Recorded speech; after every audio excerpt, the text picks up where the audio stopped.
ओडिशा सुनाम धन्य कंठशिल्पी छुटिया परिचय देवी एपटे अच्छा मोर अति निबिड़ ओडिशा जड़े आग धाड़ी सिंथेसाइजर बा कीबोर्ड वादक नरेश बाबू तक जोरदार ताली हो प्यार अच्छा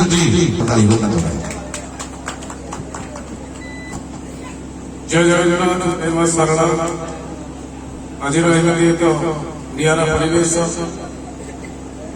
श्रद्धांजलि पर्व सेमिति एक महान व्यक्तित्व श्रद्धांजलि दिन सद्गति कामना दिन अभिमान गीतर आरंभ करुच्ची बंधुत्व गीतर आरंभ करुच्ची गीतर लेखा अभिमान कथा कृष्ण और सुदामा कथा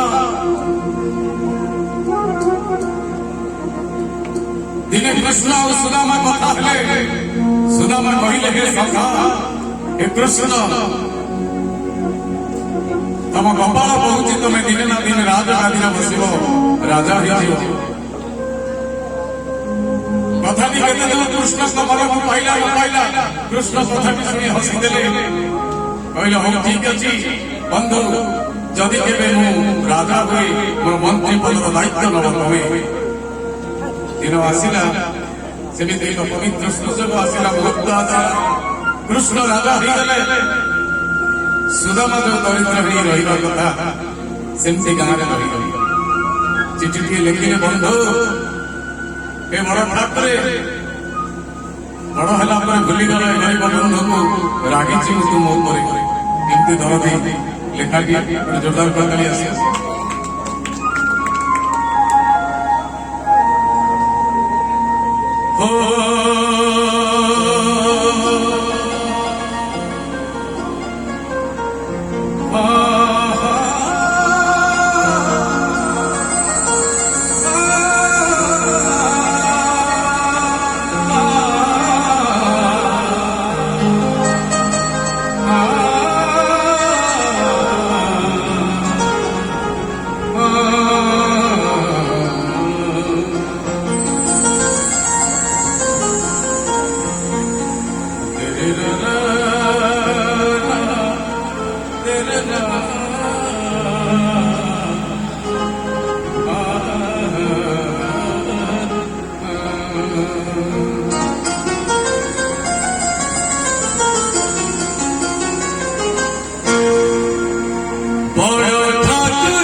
रागिची मुतु मोरे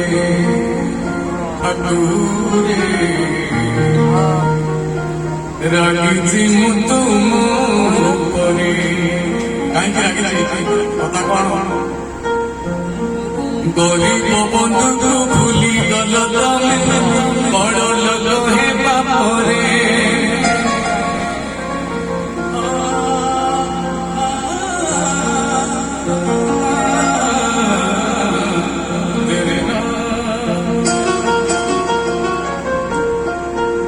गरीब बंधु को भूली गल तमें बड़ लोग रागिची तुम उपरे ठाकुरे रागिची तुम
ଧନ୍ୟବାଦ ସମସ୍ତେ